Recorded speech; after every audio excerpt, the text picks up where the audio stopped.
Hi hello friends, Abhiram's groups అకాడమీకి స్వాగతం. నేను మీ నబి. మనం ఇప్పుడు తూర్పు చాళుక్యులలో తర్వాతి అంశాల గురించి నేర్చుకుందాం. ఇంతవరకు ఈ రెండవ అమ్మరాజుని ధనర్ణవుడు కాకతీయ గండన్న సహాయంతో వధించి రాజ్యానికి వచ్చాడు అనే విషయాలు మనం పోయిన పాఠంలో తెలుసుకున్నాం కదా. ఇలా కాకతీయ గండన్న సహాయంతో రాజ్యానికి ధనర్ణవుడు వచ్చినట్లు ఏ శాసనంలో వేయించాడంటే మాగల్లు శాసనంలో వేయించాడు. అంటే మొట్టమొదటిసారిగా ఈ కాకతీయుల ప్రస్తావన మనకు ఏ శాసనంలో కనిపిస్తుంది అంటే ధనర్ణవుడి మాగల్లు శాసనంలో మనకు కనిపిస్తుంది. ఈ కాకతీయ గండన కొరివి రాష్ట్రాన్ని పాలించే రాష్ట్రకూటుల సామంతుడు. ఈ కొరివి రాష్ట్రం ఎక్కడ ఉందంటే ఈ ఖమ్మం వరంగల్ మధ్య ప్రాంతంలో ఉందని మనం ఇంతకుముందే చెప్పుకున్నాం. ఈ విధంగా ధనర్ణవుడు వేయించిన మాగల్లు శాసనంలో ఈ అష్టాదశ తీర్థులు అనే మంత్రుల గురించి కూడా తెలుపుతుంది. ఈ మాగల్లు శాసనంలో అష్టాదశ తీర్థులు అనే మంత్రుల గురించి కూడా తెలుపుతుంది. ఎవరి కాలంలో అంటే ధనర్ణవుని కాలంలో. ఈ కాలంలోనే స్వతంత్ర కళ్యాణి రాజ్యం స్థాపించబడింది. ఈ కళ్యాణి చాళుక్యులు స్వతంత్రంగా రాజ్యాన్ని స్థాపించుకున్నారు. ఎవరి కాలంలో అంటే ఈ ధనర్ణవుని కాలంలో. ఎవరు అంటే రెండవ తైలపుడు. రాష్ట్రకూట చివరి రాజు అయినటువంటి కొక్కెరాజును పారద్రోలి రెండవ తైలపుడు స్వతంత్ర కళ్యాణి రాజ్యాన్ని స్థాపించాడు. ఎవరు అంటే రెండవ తైలపుడు. ఈ విధంగా మొదటి వజాయతుని కాలంలో రాష్ట్రకూట సామ్రాజ్యాన్ని స్థాపించడంతో అక్కడ రాష్ట్రకూటులకి వేంగి చాళుక్యులకి మధ్య వైరం ఏర్పడితే ఇలా ధనర్ణవుని కాలంలో రెండవ తైలపుడు స్వతంత్ర కళ్యాణ రాజ్యాన్ని స్థాపించడంతో మరి వేంగి చాళుక్యులకు కళ్యాణి చాళుక్యులకు మధ్య వైరం స్టార్ట్ అయింది. ఇతని దక్షిణ దండయాత్రలు అంటే ఇటువైపు పల్లవులు అంతమై చోళులు వచ్చారు కదా, అటువైపు దండయాత్రలు చేశాడని ఈ ధనర్ణవునికి ఇద్దరు కొడుకులు. ఎవరెవరంటే శక్తివర్మ, విమలాదిత్యుడు. ఆ విధంగా పెద్ద కొడుకు అయినటువంటి శక్తివర్మ తన తండ్రి దక్షిణ దేశ దండయాత్రలను గురించి పొన్నేరు ఖండెం శాసనాల్లో వేయించాడు. పొన్నేరు ఖండం శాసనాల్లో ఏముంది అంటే ఎవరు వేయించారు వీటిని అంటే శక్తివర్మ. ఏ అంశాల గురించి అంటే ధనర్ణవుడు దక్షిణ దండయాత్రలు చేసినట్లు ఈ శాసనాలు బట్టి మనకు తెలుస్తుంది.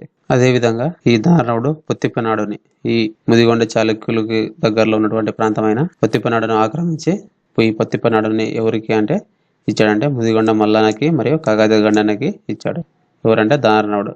ఈ ధనర్ణవుని రెండవ అమ్మరాజు బావమరిది అయినటువంటి జటాచోడ భీముడు వధించి ఈ వేంగి చాళుక్య సింహాసనాన్ని అధిష్ఠించాడు. ఎవరంటే జటాచోడ భీముడు. ఇతనికి వేంగి చాళుక్యులతో సంబంధం లేదు. ఇతను వేరే వంశానికి చెందినవాడు. అయినా ఎందుకు ఈ వేంగి సింహాసనాన్ని అధిష్ఠించాడంటే తన బావ అయినటువంటి రెండవ అమ్మరాజును ధనర్ణవుడు కాకతీయ గండన సహాయంతో చంపడంతో కోపంతో ఉన్న ఈ జటాచోడ భీముడు ఈ ధనర్ణవుని చంపడానికి ప్రయత్నిస్తాడనమాట. ఈ విధంగా ధనర్ణవుని చంపి అధికారంలోకి వచ్చాడు. ఎవరంటే జటాచోడ భీముడు. ఇతడు వేరే వంశానికి చెందినవాడని కూడా తెలుసుకున్నాం కదా. ఈ విధంగా ఇతని గురించి తెలుపుతున్న శాసనాలు ఎక్కడ ఉందంటే కంచి కైలాసనాథ దేవాలయం, తమిళనాడులో ఉన్నటువంటి కంచి ఉంది కదా, ఆ కంచిలో కైలాసనాథ దేవాలయంలో ఇతడు ఒక శాసనం వేయించాడు. ఈ శాసనం వల్ల మనకు ఈ జటాచోడ భీముని గురించి చాలా విషయాలు మనకు తెలుస్తున్నాయి. ఇతను మధ్యయుగ ఆంధ్రాలో మహావీరుడు. ఈ మధ్యయుగ ఆంధ్రాలో మహావీరుడు ఎవరంటే జటాచోడ భీముడు. అదేవిధంగా మనము భారతదేశ చరిత్రలో మధ్యయుగ మహావీరుడు ఎవరు అంటామంటే బాల్బని అంటాం. అదేవిధంగా ఈ మన ఆంధ్ర ప్రస్తావన తీసుకుంటే మధ్యయుగ ఆంధ్రాలో మహావీరుడు ఎవరంటే ఈ జటాచోడ భీముడు. ఇతని యొక్క వీరత్వాలు గురించి ఈ బిరుదు ఇతనికి వచ్చింది. దీని గురించి తెలుపుతున్న శాసనం ఏమిటంటే తమిళనాడులో కంచి దేవాలయంలో ఉన్నటువంటి వివరించబడింది. ఈ శాసనాన్ని ఎవరు వేయించారంటే జటాచోడ భీముడే వేయించినాడు. ఇతని తండ్రి ఎవరంటే జటాచోడు. ఇతడు తెలుగు చోడ వంశానికి చెందినవాడు. ఈ రాష్ట్రకూటుల సామంతుడిగా కర్నూలు అంటే ఈ కర్నూలులోని పెద్ద కల్లు అంటే కల్లూరు, ఈ పెద్ద కల్లుని కేంద్రంగా చేసుకొని ఈ తెలుగు చోడులు రాష్ట్రకూటుల సామంతులుగా ఉన్న కాలంలో మూడవ కృష్ణుడు, రాష్ట్రకూట రాజు అయినటువంటి మూడవ కృష్ణుడు బలహీనం అవడంతో ఈ తెలుగు చోడులు స్వతంత్రంగా పాలన చేపట్టారు. ఈ విధంగా స్వతంత్రంగా పాలన చేపట్టడంతో ఆటోమేటిక్గా స్వతంత్రంగా ఉన్న వాళ్ళు ఏం చేస్తారంటే రాజ్య విస్తరణ చేసుకుంటారు కదా. అదేవిధంగా స్వతంత్రంగా ఉన్న వీళ్ళు రాజ్య విస్తరణ కూడా చేపట్టారు. ఎవరంటే ఈ తెలుగు చోడ వంశస్థులు. ఇదే విధంగా ఈ వేంగి చాళుక్యులతో మంచి సంబంధాలు కొనసాగించారు. ఎవరంటే ఈ తెలుగు చోడులు. ఈ తెలుగు చోడుల్లో ఈ జటాచోడుని తల్లి ఎవరంటే నాలుగవ విజయాదిత్యుని కూతురు. మొదటి చాళుక్య భీమునికి ఇద్దరు కొడుకులు ఉన్నారని తెలుసుకున్నాం కదా. రెండవ కొడుకు అయినటువంటి నాలుగవ విజయాదిత్యుని కూతురు ఈ జటాచోడ భీముని తల్లి. ఇతని సోదరుని అంటే జటాచోడ భీముని యొక్క చెల్లెలని అమ్మరాజుకి ఇచ్చి వివాహం చేస్తారు. ఏ అమ్మరాజు కంటే రెండవ అమ్మరాజుకి ఇచ్చి వివాహం చేపిస్తారు. ఈ విధంగా ఈ రెండవ అమ్మరాజు భార్య ఆంధ్రదేశంను ఏమని పిలిచింది అంటే స్వభోగిని విషయమని పిలిచింది. మామూలుగా రాజ్యాన్ని ఆహారాలను విషయాలుగా ఇట్లా పిలుస్తారు. ఇలా ఆంధ్రదేశమును స్వభోగిని అనే పిలిచినది ఎవరంటే రెండవ అమ్మరాజు భార్య ఏమని పిలిచిందంటే ఆంధ్రదేశాన్ని స్వభోగిని విషయమని పిలిచింది. ఇలా రెండవ అమ్మరాజును దానవుడు రాష్ట్రకూటుల సామంతుల సహాయంతో వధించినాడు అని మనం తెలుసుకున్నాం కదా. ఈ విధంగా జటాచోడ భీముడు తన భావాన్ని చంపడంతో ఈ జటాచోడ భీముడు ఈ వేంగి రాజ్యంపైకి దండెత్తి దానవుని వధించాడు. ఎవరంటే జటాచోడ భీముడు. ఈ దానవుని వధించడంతో ఈ దానవుని కొడుకులు ఎవరు అనుకుని తెలుసుకున్నాం మనము. శక్తివర్మ, విమలాదిత్యుడు. ఈ శక్తివర్మ, విమలాదిత్యుడు ఇంకా చేసేది ఏమీ లేక కళింగ రాజ్యానికి పోయారు. ఎందుకంటే వీళ్ళ తండ్రికి కళింగాలతో సంబంధాలు ఉండడం వల్ల ఈ కళింగకు పారిపోయారు. ఎవరు అంటే శక్తివర్మ, విమలాదిత్యుడు. ఇక్కడ కళింగ పాలకుడు అప్పుడు ఎవరున్నవాడంటే కాకర్ణవుడు. ఈ కాకర్ణవుడు వీళ్ళకి కొన్ని రోజులు ఆశ్రయం ఇచ్చాడు. ఈ కాకర్ణవుడు మరణాంతరం ఇక్కడ కళింగ రాజ్యం కూడా బలహీనం పడిపోయింది. దాన్ని కూడా ఈ జటాచూడ భీముడు ఆక్రమించేసుకున్నాడు. ఈ విధంగా ఎటు దారి లేక వీళ్ళు ఎక్కడికి వెళ్ళినారంటే చోళ రాజు అయినటువంటి రాజరాజు. చోళులలో గొప్పవాడు ఎవరంటే రాజరాజ చోళుడు. ఆ రాజరాజ చోళుని దగ్గరికి వెళ్ళి అతన్ని ఆశ్రయం కోరారు. ఎందుకంటే ఈ చోళులు ఎక్కువగా శైవానికి ఇంపార్టెన్స్ ఇస్తారు కదా. మనము దశావతారం సినిమాలో చూడొచ్చు. చోళుల కాలంలో శైవులకి వైష్ణవులకి మధ్య ఏ విధమైన సంఘటనలు జరిగేవి అని. ఆ విధంగా సహాయం చేయడానికి ఎందుకు వచ్చాడంటే రాజరాజ చోళుడు వీరు కూడా శైవాన్ని పాటిస్తున్నారు కాబట్టి అందుకోసం ఈ రాజరాజ చోళుడు ఈ శక్తివర్మకి విమలాదిత్యునికి ఆశ్రయం ఇచ్చారు. ఎక్కడ అంటే ఈ చోళ సామ్రాజ్యంలో. ఆశ్రయం ఇవ్వడమే కాక ఈ విమలాదిత్యునికి ఇతని కూతురు అయినటువంటి కుందవనం ఇచ్చి కూడా వివాహం జరిపిస్తాడు. ఎవరంటే రాజరాజ చోళుడు. ఇలా చోళ సామ్రాజ్యంలో ఉన్న వీరిని వెంటాడుతూ జటాచోడ భీముడు చోళ సామ్రాజ్యం పైకి దండెత్తినాడు. ఈ జటాచోడ భీముడు ఇలా దిగ్విజయాత్రలు చేస్తూ జటాచోడ భీముడు వైదంబుల రాజు అయినటువంటి భువన త్రినేత్రుని కూడా ఓడించాడు. ఈ వైదంబులు రాజు అయినటువంటి భువన త్రినేత్రుని ఓడించి జటాచోడ భీముడు చోడ త్రినేత్ర అనే బిరుదు కూడా పొందాడు. ఎవరైనా కానీ ఈ గెలిస్తే ఉత్సాహం ఎక్కువైతుంది కదా. ఆ విధంగా ఈ వైదంబుల రాజు అయినటువంటి భువన త్రినేత్రిని కూడా ఓడించడంతో ఈ తెలుగు చోడ వంశానికి చెందిన జటాచోడ భీముడు చోడ త్రినేత్రే అనే బిరుదును కూడా పొందినట్లు మనకు తెలుస్తుంది. ఇలా శక్తివర్మ, విమలాదిత్యుడు చోళ రాజ్యంకి పారిపోయి అక్కడ దాక్కున్నారు అనే విషయాన్ని తెలుసుకున్న జటాచోడ భీముడు ఎలాగైనా వీరిని సంహరించాలని చోళ సామ్రాజ్యం పైకి దండెత్తాడు. కానీ రాజరాజ చోళుడు ఈ చోళులలోనే గొప్పవాడు కాబట్టి అతడు బలవంతమైన పాలకుడు కాబట్టి ఇక చేసేది ఏమీ లేక ఇతని చేతిలోనే ఈ కంచి కైలాసనాథ దేవాలయం దగ్గర జరిగిన యుద్ధంలో ఈ జటాచోడ భీముడు ఈ రాజరాజ చోళుని చేతిలో చనిపోతాడు. ఎవరంటే జటాచోడ భీముడు. ఈ విధంగా జటాచోడ భీముని ప్రస్తావన ముగుస్తుంది. ఈ జటాచోడ భీముని సంహరించి ఈ శక్తివర్మ, విమలాదిత్యుడు రాజ్యాన్ని మరలా ఆక్రమించుకున్నారని మనం తెలుసుకున్నాం కదా. ఆ విధంగా ఈ వీరిలో పెద్దవాడైనటువంటి శక్తివర్మ తర్వాత రాజ్యానికి వచ్చాడు. ఈ విధంగా జటాచోడ భీముడు వెంగిని ఆక్రమించుకోవడంతో శక్తివర్మ, విమలాదిత్యుడు తంజావూరు కేంద్రంగా చోళ రాజ్యాన్ని పాలిస్తున్నటువంటి ఈ రాజరాజ చోళుని సహాయంతో జటాచోడ భీముని కంచి దగ్గర జరిగిన యుద్ధంలో చంపినారు అని తెలుసుకున్నాం కదా. అదేవిధంగా ఇక్కడ విమలాదిత్యునికి ఈ రాజరాజ చోళుని కూతురైనటువంటి కుందవను కూడా వివాహం ఇచ్చి చేసినట్లు కూడా తెలిసింది. ఈ విధంగా జటాచోడ భీముని చంపడంతో అతని కూతురు అయినటువంటి మైలాంబను కూడా ఈ విమలాదిత్యుడు పెళ్లి చేసుకుంటాడు. ఎవరంటే విమలాదిత్యుడు. ఎందుకంటే వాళ్ళ తండ్రి చనిపోవడంతో. ఈ విధంగా శక్తివర్మ ఏ బిరుదుతో సింహాసనాన్ని అధిష్ఠించాడంటే చాళుక్య చంద్ర. ఇంతవరకు జటాచోడ భీముడు వెంగి సామ్రాజ్యానికి చెందినవాడు కాకుండా తెలుగు చోడ వంశానికి చెందినవాడు కాబట్టి ఈ వేంగిలో ఈ ఇతర రాజవంశానికి చెందిన పాలకుడు అవడంతో వేంగి అమావాస్య చీకటి ఎలా ఉందో అలా నల్లబడిపోయింది. ఆ విధంగా ఉన్నటువంటి సామ్రాజ్యాన్ని జటాచోడుని చంపి అధికారంలోకి వచ్చారు. ఎవరంటే ఈ శక్తివర్మ, విమలాదిత్యుడు అని మనం తెలుసుకున్నాం కదా. ఈ విధంగా శక్తివర్మ ఒక కాంతిని ప్రసరించే వాడిగా ఈ వేంగి సామ్రాజ్యాన్ని అధిష్ఠించడంతో ఈ చంద్రుడు కాంతినిస్తాడు కదా. అదే విధంగా ఈ శక్తివర్మ కూడా ప్రజలకు మేలు చేసేవాడు అని చాళుక్య చంద్ర అనే బిరుదుతో సింహాసనాన్ని అధిష్ఠించాడు. ఈ అధిష్ఠించినా గానీ నిరంతరం వారసత్వ యుద్ధాలే వీళ్ళకి తప్పలేదు. ఎందుకంటే తెలుగు చోడులు కూడా ఒకవైపు ఇతన్ని సంహరించాలనేవి మరియు అదే సమయంలో కళ్యాణ చాళుక్యులు సామ్రాజ్యాన్ని స్థాపించడంతో ఇతనికి శక్తివర్మ పాలనా కాలము అంతా కంటి మీద కొనుక్కు లేకుండానే ఉండింది. ఎందుకంటే ఇటువైపు చోళుల సహాయం ఉన్నా కూడా ఈ కళ్యాణ చాళుక్యులు బలమైన పాలకులు కావడంతో ఈ వేంగి చాళుక్య రాజ్యము తర్వాతి కాలంలో ఈ కళ్యాణ చాళుక్యులకి మరియు చోళులకి ఒక యుద్ధ భూమిగా నిలిచింది. దీనివల్ల ఈ యుద్ధ భూమిగా నిలవడంతో వేంగికి అంతకు ముందున్న ప్రతిష్ట అంతా పోయిందని చెప్పవచ్చు. ఎందుకు ఈ కళ్యాణ చాళుక్యులు చోళులు ఈ వేంగి రాజ్యాన్ని అలా ఆక్రమించుకోకుండా అలా ఉంచుకున్నారా అంటే తమ శక్తిని నిరూపించుకోవడానికి ఉపయోగపడవచ్చు. ఎందుకంటే కళ్యాణ చాళుక్యులు ఇటువైపు పాలిస్తున్నారు కదా, ఈ కళ్యాణ చాళుక్యులు ఇటువైపు పాలిస్తున్నారు, చోళులు ఇక్కడ పాలిస్తున్నారు. ఈ భూమి ఉంటే వీళ్ళు ఇటువైపు రాకుండా వీళ్ళకి రక్షణగా ఉంటుంది. ఈ చోళులు ఈ కళ్యాణ చాళుక్యుల మీద దాడి చేయకుండా, ఈ కళ్యాణ చాళుక్యులు చోళులపై దాడి చేయకుండా వీళ్ళు ఒక అడ్డుగోడగా ఉంటారనే ఉద్దేశంతో ఈ రెండు రాజ్యాలు ఈ వేంగిని ఆక్రమించుకోకుండా ఈ యుద్ధ భూమిగా చేసుకున్నాయి. ఏ రాజవంశాలు అంటే కళ్యాణ చాళుక్య రాజవంశాలు, ఈ చోళ రాజవంశాలు. ఈ శక్తివర్మ కాలంలో వాణిజ్యము బాగా అభివృద్ధి చెందింది. అదే విధంగా ఇతని నాణ్యాలు మనకి ఎక్కడ తీరంలో దొరికాయంటే బర్మాలోని హంకాన్ తీరంలో దొరికాయి. ఏ బిరుదుతో దొరికాయంటే చాళుక్య చంద్ర అనే ఇతని బిరుదైనటువంటి చాళుక్య చంద్ర అనే బిరుదుతో ఈ నాణ్యాలు మనకు దొరికాయి. ఈ విధంగా ఇతను వ్యాపారాన్ని కూడా పోషించినట్లు తెలుస్తుంది. ఇతని బిరుదు ఏమంటే తెలుగు సాహిత్య పోషకుడు.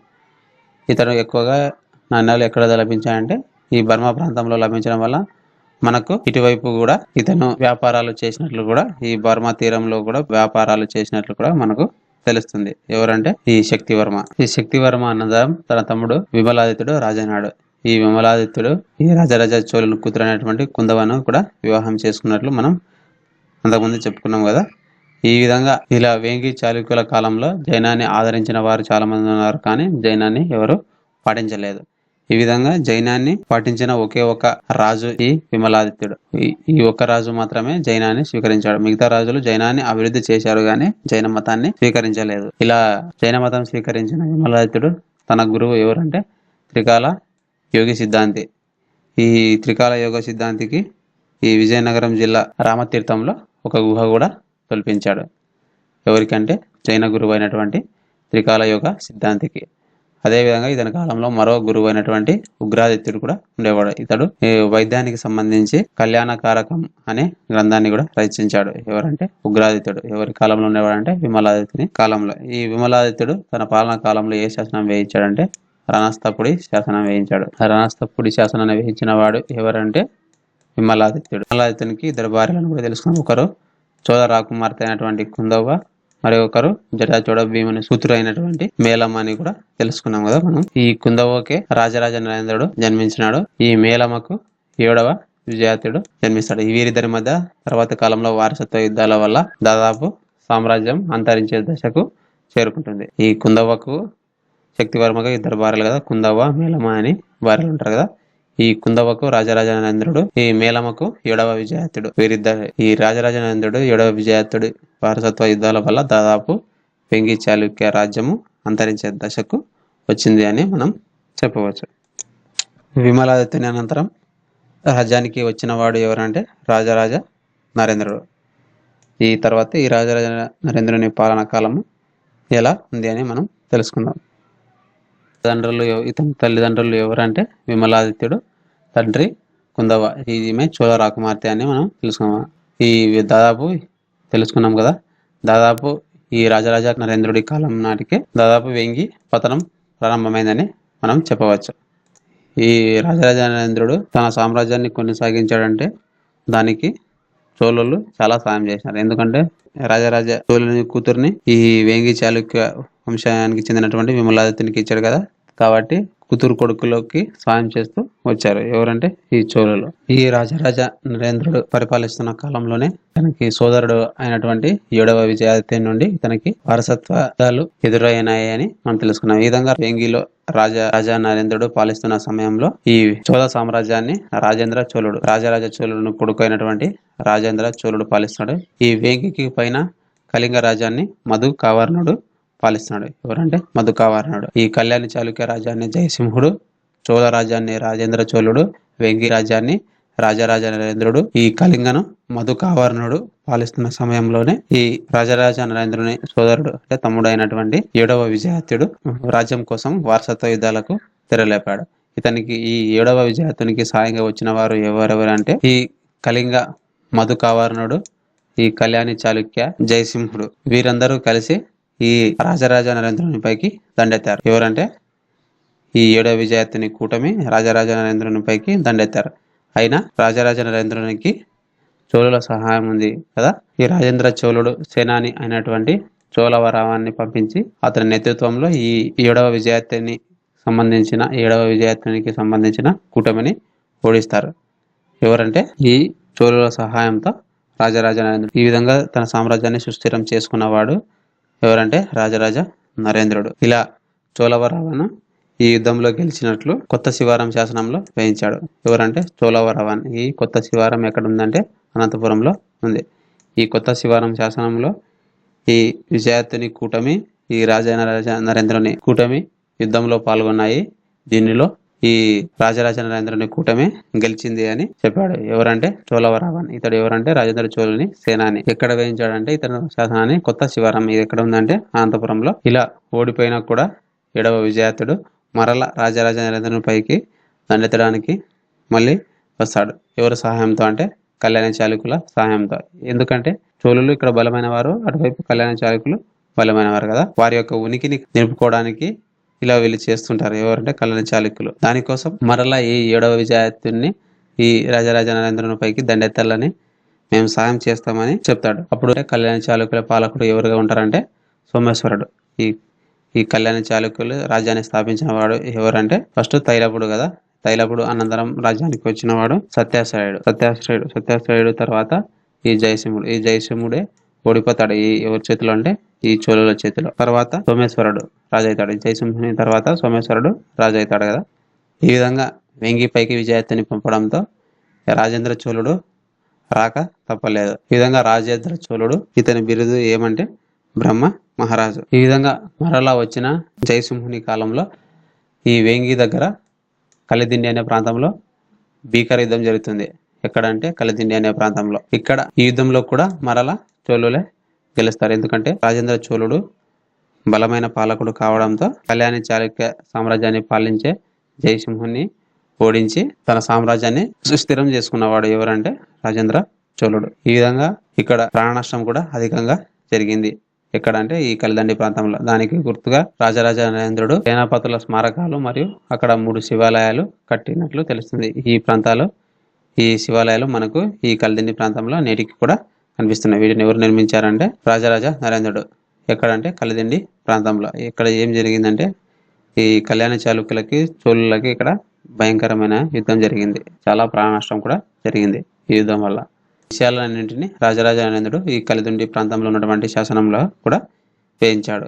ఎవరంటే రాజరాజ నరేంద్రుడు ఇక్కడ కలిదిండి శాసనం కూడా వేయించినాడు. ఈ కళ్యాణ చాళుక్య రాజ్యాన్ని జయసింహుని తర్వాత ఎవరు పాలించారంటే సోమేశ్వరుడు బలమైన పాలకుడు కావడంతో మళ్ళా ఓడిపోయిన చోటే గెలుపొందాలని. ఎందుకంటే జయసింహుని కాలంలో కళ్యాణ చాళుక్యులు ఓడిపోయినారు కదా. ఆ విధంగా మరలా తమ కీర్తిని పునః ప్రతిష్ఠించడానికి ఈ సోమేశ్వరుడు మరలా ఈ వేంగి చాళుక్య రాజ్యం పైన దండెత్తాడు. అప్పుడు ఈ చోళ రాజ్యాన్ని ఎవరు పాలిస్తారంటే చోళ రాజాధిరాజు. ఈ చోళ సామ్రాజ్యాన్ని ఎవరు ఎలా పాలించారంటే మొదట రాజరాజ చోళుడు, తర్వాత రాజేంద్ర చోళుడు, తర్వాత రాజాది రాజు ఇలా పాలించారు చోళ సామ్రాజ్యాన్ని. రాజరాజ చోళుడు, రాజేంద్ర చోళుడు, రాజాది రాజ చోళ కాలంలోనే ఈ సోమేశ్వరుడు మరలా ఈ వేంగి పైకి దండెత్తాడు. ఈ విధంగా వేంగి పైకి దండెత్తి ధరణికోట ప్రాంతంలో యుద్ధం చేస్తారు. ఈ విధంగా చోళులు ఈ యుద్ధంలో ఓడిపోతారు. ఏ యుద్ధంలో అంటే ధరణికోట యుద్ధంలో కళ్యాణ చాళుక్యుల చేతిలో ఈ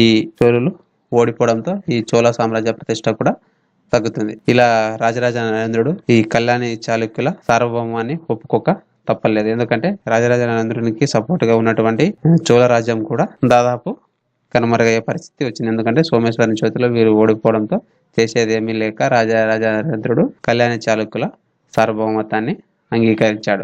ఈ సమయంలో ఈ ధరణికోట యుద్ధ సమయంలో ఈ కళ్యాణ చాళుక్యుల సామంతుడు అయినటువంటి శోభరసు ఉన్నాడు కదా. ఈ శోభరసు కూడా వేంగి పైన దండెత్తినాడు. అందుకే ఇతనికి బిరుదుంది అంటే వేంగి పురాధీశ్వర. ఈ విధంగా నిత్య యుద్ధాలతో వేంగి ప్రతిష్ట దిగజారిపోయింది. రాజరాజ నరేంద్రుడి వేంగి రాజ్యము చోళ చాళుక్యులకు యుద్ధక్షేత్రం అయిందని కూడా మనం అంతకుముందే చెప్పుకున్నాం. ఈ విధంగా కళ్యాణ చాళుక్యులు ప్రతి ప్రాంతాన్ని ఆక్రమించుకుంటూ పోవడానికి ప్రయత్నించారు. వారిలో ఎవరెవరు అంటే శోభరస అనే సేనాని కర్ణాటకపై కూడా దాడి చేశాడు. అదే సమయంలో అతను కుప్పం యుద్ధంలో మరణించినట్లు కూడా మనకి తెలుస్తుంది. మరో సేనాని అహమల్లా ఈ కళింగ ప్రాంతాన్ని దాడి చేసి ఓటమి చెందినాడు. ఎవరంటే సోమేశ్వరునికి చెందిన సేనానులు వీళ్ళంతా. ఈ విధంగా రాజరాజ నరేంద్రుడు కళ్యాణ చాళుక్యుల సార్వభౌమత్వాన్ని అంగీకరించి సోమేశ్వరుని కూతురు కూడా వివాహం చేసుకొని తన సామ్రాజ్యాన్ని నిలుపుకున్నాడు. ఎవరంటే ఈ రాజరాజానందుడు. రాజరాజానందుడికి కూడా ఇద్దరు భార్యలు. ఒక భార్య అమ్మంగాదేవి, మరో భార్య కళ్యాణ చాళుక్యుల రాజవంశానికి చెందిన రాకుమార్తె. ఈ విధంగా వెంకట్రామయ్య అభిప్రాయం ప్రకారం ఈ రాజరాజానందుడు 2 సార్లు పట్టాభిషేకం చేసుకున్నాడు. ఎందుకంటే ఈ చోళ సామ్రాజ్యాన్ని ప్రాతిపదికగా ఒకసారి ఈ కళ్యాణ చాళుక్యుల రాకుమార్తెను కూడా ఇతడు వివాహం చేసుకున్నాడు. ఇతని కాలంలో మనము చెప్పుకున్నాం కదా, 7వ విజయాత్తుని కూటమి ఇతని పైకి దాడికి వచ్చింది కదా. దాడికి వచ్చిన సమయంలోనే ఇతను మొదటిసారిగా ఓడిపోయాడు. తర్వాత కాలంలో ఎలాగో గెలిచాడు కదా, కానీ మొదట ఇతను ఓడిపోయినాడు. ఆ ఓడిపోవడంతో ఈ వేంగిని వదిలి రాజమహేంద్రవరాన్ని చేరుకొని అక్కడ తన సామ్రాజ్యాన్ని విస్తరించుకున్నాడు అని మనకు తెలుస్తుంది. ఎవరంటే ఈ రాజరాజ నరేంద్రుడు. తర్వాత రాజధర చోళుడు ఇతన్ని సామ్రాజ్యాన్ని మరలా ఇప్పించి ఈ వేంగి నుండే పాలించేటట్లు చేసినా కూడా ఇతనికి రాజమహేంద్రవరం మీదే ఇష్టం కావడంతో అక్కడి నుంచే తన సామ్రాజ్యాన్ని పాలించాడు. ఎవరంటే రాజరాజ నరేంద్రుడు. ఇతని కాలం నుండే తెలుగు శాసన భాష నుండి సాహిత్య భాషగా, శాసనాల్లోనే అంతవరకు ఉండేది ఏ భాష అంటే తెలుగు భాష. తర్వాత సాహిత్య భాష కంటే వీటిని గ్రంథస్థం చేయడం కానీ ఈ తెలుగు భాషలోనే. అప్పటి వరకు తెలుగు భాషలో కేవలం శాసనాలు మాత్రమే రచించేవారు. ఇతని కాలం నుండే ఈ గ్రంథస్థం చేయడం అంటే తాటాకులు కానీ, రాగపత్రాలు కానీ, తాళపత్రాలు అంటారు కదా, వాటన్నిటిలో రాసి తెలుగు సాహిత్యాన్ని భద్రపరిచే సంప్రదాయము తీసుకొచ్చాడు. ఎవరంటే రాజరాజ నరేంద్రుడు. ఇతని ఆస్థానంలో కళ్యాణ చాళుక్యుల ప్రధాని అయినటువంటి నారాయణ భట్టు ఉండేవాడు.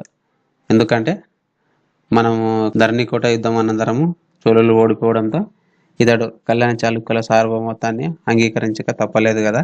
కానీ ఇతడు మళ్ళీ ఏదైనా చేస్తాడనే ఉద్దేశంతో సోమేశ్వరుడు తన ప్రధాని అయినటువంటి నారాయణ భట్టును ఈ వేంగి సామ్రాజ్యంలో ఉంచినాడు. ఎందుకంటే ఇతడు ఎక్కువ చోళులకే ఇంపార్టెన్స్ ఇచ్చేవాడు. ఎందుకంటే చోళ రాకుమార్తెను కూడా ఇతను పెళ్లి చేసుకున్నాడు. కాబట్టి ఇతను రాజరాజ నరేంద్రుడు చోళులకి సాయం చేస్తాడేమో అనుమానంతో ఈ సోమేశ్వరుడు ఈ నారాయణ భట్టుని వేంగి సామ్రాజ్యంలో ఉంచినాడు. ఇతనికి అష్టభాష శేఖరుడు అనే బిరుదు కూడా ఉంది. ఎవరికంటే ఈ నారాయణ భట్టుకి. ఎందుకు ఉంది అంటే ఇతడు చాలా భాషల్లో ఇతనికి ప్రావీణ్యుడు అయి ఉండడంతో ఇతనికి అష్టాభాష సుశేఖరుడు అనే బిరుదు కూడా ఉంది. ఈ విధంగా ఉండడంతో ఇతనికి తెలుగు మీద కూడా మంచి పట్టు ఉంది. ఎవరికంటే నారాయణ భట్టుకి తెలుగు మీద కూడా పట్టు ఉండడంతో రాజరాజ నరేంద్రుని ఆస్థానంలో ఉన్నటువంటి నన్నయ్య ఈ మహాభారతాన్ని తెలుగీకరించడం అంటే తెలుగులో రాయడానికి సహాయం చేసినాడు. ఎవరంటే ఈ నారాయణ భట్టు. ఎందుకంటే ఇతన్ని చాలా భాషల్లో ప్రావీణ్యం ఉంది అని తెలపడానికి అష్టభాష సుశేఖరుడు అనే బిరుదు కూడా మనకి ఉందని తెలుస్తుంది. ఈ విధంగా నన్నయ్యకు సహాయం చేసిన వాడు ఎవరంటే ఈ నారాయణ భట్టు కళ్యాణ చాళుక్యుల ప్రధాని అని. నారాయణ భట్టు కూతురు కుప్పమ ఎక్కడ శాసనం వేయించింది అంటే ద్రాక్షారామం శాసనం ప్రకారం నారాయణ భట్టు ఎవరి ప్రధాని అంటే కళ్యాణ చాళుక్యుల ప్రధాని. ఈ విధంగా ఆంధ్ర మహాభాగవతాన్ని తెలుగులోకి రావడంలో సహాయపడడంతో రాజరాజ నరేంద్రుడు ఇతనికి నందంపూడి అగ్రహారాన్ని దానంగా ఇచ్చాడు. ఎవరికి అంటే నారాయణ భట్టుకి. అదే విధంగా మనకి ఇప్పటికి కూడా ఈ రాజమహేంద్రవరం ఎక్కువగా కవులకి పుట్టినిల్లులాగా ఉంటుంది. కాబట్టి ఈ పునాది ఎక్కడ పడిందంటే రాజరాజ నరేంద్రుని కాలంలోనే పడింది. ఎందుకంటే ఇతడు ఎక్కువగా కవులను ఆదరించాడు కాబట్టి ఆ పునాది ఎప్పుడు పడిందంటే రాజరాజ నరేంద్రుని కాలంలోనే పడింది. అది నేటికి కొనసాగుతుంది. ఇప్పుడు కూడా ఈ కాలంలో కూడా ఎక్కువగా మనకు కవులు ఏ ప్రాంతం నుంచి కనిపిస్తారంటే ఈ రాజమహేంద్రవరం పరిసర ప్రాంతాల్లోనే కనిపిస్తారు. ఇదే విధంగా రాజరాజ నరేంద్రుని ఆస్థానంలో మరొక కవి ఉండేవాడు. అతని పేరు ఏమిటంటే పావలూరి మల్లన్న. ఇతను రచించిన గ్రంథం ఏమిటంటే మహావీరాచార్య అనే జైన కవి సంస్కృతంలో గణితసార సంగ్రహమును రచించాడు కదా, దాన్ని తెలుగులోకి పద్య రూపంలోకి అనువదించాడు. ఎవరంటే పావులూరి మల్లన్న. అందుకోసం రాజరాజ నరేంద్రుడు ఇతనికి నవకండవాడ అనే అగ్రహారాన్ని కూడా దానం చేసినాడు. ఎవరంటే రాజరాజ నరేంద్రుడు. ఎవరికంటే పావులూరి మల్లన్నకి. ఎందుకు ఈ అగ్రహారాన్ని దానం చేస్తుంటే ఇతను గొప్పవాడు అంటే ఇతను శాస్త్రీయంగా రచించినాడు ఈ గ్రంథాన్ని. శాస్త్రీయంగా అంటే అంతవరకు మూస పద్ధతిలో సాగింది. శాస్త్రీయంగా ఏది తెలుగులో లేదు కాబట్టి అదేవిధంగా మొట్టమొదటిసారిగా తెలుగులో శాస్త్రీయంగా రచించిన గ్రంథము ఏదైతుందంటే గణసార సంగ్రహము. ఇదే విధంగా భద్రాద్రి శతకము కూడా భద్రాచల రామచంద్రుడు ఉన్నాడు కదా, ఆ రామచంద్రుని సంబంధించి భద్రాద్రి శతకం కూడా ఇతడు రాస్తాడు. ఎవరంటే పావులూరి మల్లన్న. ఈ విధంగా గొప్పవాడైనటువంటి ఈ పావులూరి మల్లన్నకు బిరుదులు ఏమేమంటే సుకవి, సత్కళాశీలుడు, లక్ష్మణ చక్రవర్తి. ఏ బిరుదులు పావులూరి మల్లన్నకు ఉన్నాయంటే సుకవి, సత్కళాశీలుడు, లక్ష్మణ చక్రవర్తి. ఈ విధంగా రాజమహేంద్రవరాన్ని అన్ని విధాలుగా అభివృద్ధి చేసి అనేక ఆలయాలు, శివాలయాలను, విష్ణు ఆలయాలను నిర్మించాడు. ఇతడు ఎక్కువగా శైవాన్ని పాటించిన విష్ణు ఆలయాలు కూడా నిర్మించాడు. ఎవరంటే రాజరాజ. ఈ రాజరాజ నరేంద్రుడు ఏ మతస్థుడు అంటే శైవానికి చెందినవాడు. హిందూ మతంలో శైవానికి ఎక్కువగా ఇంపార్టెన్స్ ఇచ్చాడు. అయినా ఇతడు బ్రాహ్మణులతో పాటు జైనులను మరియు బౌద్ధులను కూడా ఆదరించినాడు. ఇతని పాలనా కాలంలో బౌద్ధుల జైనులు కూడా ఉన్నారు. ఎందుకంటే అప్పుడే బౌద్ధం జైనం అంతరించే దశలో ఉంటుంది కదా, అక్కడక్కడ కొంతమంది ఉండొచ్చు. వారిని కూడా ఇతని కాలంలో ఆదరించినాడు. అందువల్ల ఇతడు రాజరాజ నరేంద్రుడు పరమత సహనుడు అయినాడు. ఇతని బిరుదులు ఏవేవి అంటే కావ్య గీతీపరుడు, అంటే ఎక్కువగా ఈ కావ్యాలను ఇష్టపడే వాడు అని. అదేవిధంగా సత్య కులశేఖర. ఈ సత్య కులశేఖర అనే పదము ఏం తెలుపుతుందంటే కళ్యాణ చాళుక్యుల సామంతుడు అని తెలుపుతుంది. అదేవిధంగా సమస్త భువనాశ్రయ. మరో బిరుదు ఏమంటే వర్ణాశ్రమ ధర్మ రక్షణ మహామాయిని అని నన్నయ రాజరాజ నరేంద్రుడిని నందపూడి శాసనంలో కీర్తించాడు. ఏమని అంటే వర్ణాశ్రమ ధర్మరక్షణ మహామాయిని అనే ఏ శాసనంలో వేయించాడంటే రాజరాజ నరేంద్రుని కాలంలో ప్రసిద్ధుడైనటువంటి కవి ఉన్నవాడు. ఎవరంటే నన్నయ. ఇతనికి ఏ బిరుదు ఉందంటే ఆది కవి. ఈ 11వ శతాబ్దంలో తెలుగు సాహిత్యంలో ఇతని చేసిన సేవ వల్ల ఈ తెలుగు సాహిత్యం ఒక దశకు వెళ్ళింది. ఎవరంటే అతడే నన్నయ. ఇతని గురించి క్షుణ్ణంగా వేరే పాఠంలో కూడా తెలుసుకుందాం. తెలుగు సాహిత్యం అనే పాఠం ఉంది కదా, అక్కడ మనం పూర్తిగా తెలుసుకుందాం. కానీ ఇక్కడ కొన్ని విషయాలు ఈయన గురించి తెలుసుకుందాం. ఇతడు మహాభారతంలో ఆది, సభ, అరణ్య పర్వంలో సగ భాగాలను రచించాడు. ఆది పర్వమును, సభా పర్వమును మరియు అరణ్య పర్వంలో సగ భాగాలని రచించినాడు. ఈ మహాభారతాన్ని తెలుగులోకి అనువదించినాడు కదా ఈ నన్నయ. ఆ విధంగా నన్నయ ఏ పర్వాలు రచించినాడు అంటే 18 పర్వాలు ఉంటాయి కదా ఈ మహాభారతంలో. ఈ 18 పర్వాల్లో ఆది పర్వము, సభా పర్వము పూర్తిగా రాసి అరణ్య పర్వాన్ని సగం రాశాడు. ఎవరంటే నన్నయ. ఈ విధంగా నన్నయ ఏవేమి అంటే వేద అధ్యాయ సంపన్నుడు, శబ్ద శాసనుడు, వేదాంగ విధుడు, సంహితా భాష్యుడు, నానా విజ్ఞాన నిలయుడు, అవిరాల జపహో మత్పరుడు, వయ్యారికనికి, వాగాను శాసనుడు అనే బిరుదులు కూడా ఉన్నాయి. ఎవరికంటే నన్నయ. ఇతనికి సంస్కృత భాషలోను మరియు ఆంధ్ర భాషలోను పాండిత్యం ఉన్నందువలన మహాభారతాన్ని తెలుగుకరించడంలో సహాయపడినాడు. ఈ విధంగా మహాభారతం తెలుగులో తొలి కావ్యంగా ప్రసిద్ధి చెందింది. ఇతను ఆంధ్ర చంపు కవిత శైలిలో మహాభారతాన్ని రాసినాడు. ఏ శైలిలో రాసినాడంటే చంపు కవిత శైలిలో. చంపు కవిత అంటే పద్యాలు గద్యాలతో కూడినది అని మనం చెప్పుకున్నాం కదా, అది ఆ శైలిలో. ఈ విధంగా ఈ తెలుగు వ్యాకరణానికి సంబంధించి కూడా ఆంధ్ర భాషా భూషణాన్ని కూడా ఎవరు రచించినాడు అంటే నన్నయ రచించినాడు. ఇంకొక గ్రంథము ఆంధ్ర శబ్ద చింతామణి అనే గ్రంథాన్ని కూడా ఇతను రచించినాడు. ఆంధ్ర శబ్ద చింతామణి గ్రంథంలో తెలుగు వ్యాకరణంకు సంబంధించిన కూడా అంశాలు మనకి కనిపిస్తాయి. ఈ రాజరాజ నరేంద్రుని అనంతరం మనకి సామ్రాజ్యాన్ని పాలించిన వాడు ఎవరంటే రాజేంద్ర చోళుడు. ఈ రాజరాజ నరేంద్రుడు అమ్మంగదేవి కొడుకు అయినటువంటి రాజేంద్రుడు కులుత్తొంగ చోళ అనే బిరుదుతో సింహాసనాన్ని అధిష్ఠించాడు. ఇతను కులుత్తొంగ చోళపురం కూడా నిర్మించాడు. కులుత్తొంగ చోళపురం అంటే విశాఖపట్నం నిర్మించినవాడు. ఇతను ఈ చాళుక్య సామ్రాజ్యానికి కంటే చోళ సామ్రాజ్యానికి ఇంపార్టెన్స్ ఇచ్చాడు. ఎవరంటే ఈ రాజేంద్రుడు. ఈ రాజేంద్రుని భార్య ఎవరంటే మధురాంతకి. ఈ మధురాంతకి ఎవరి కూతురు అంటే వీరరాజేంద్ర, చోళ చక్రవర్తి అయినటువంటి వీరరాజేంద్ర కూతురు. ఈ వీరరాజేంద్ర కూతుర్ని పెళ్లి చేసుకుని ఈ రాజేంద్రుడు రాజ్యాన్ని 7వ విజయాదిత్యునికి వదిలేసిపోతాడు. ఈయన తండ్రి అయినటువంటి 7వ విజయాదిత్యునికి వదిలేసిపోతాడు. ఈ విషయాన్ని గురించి ర్యాలీ శాసనం చెప్తుంది.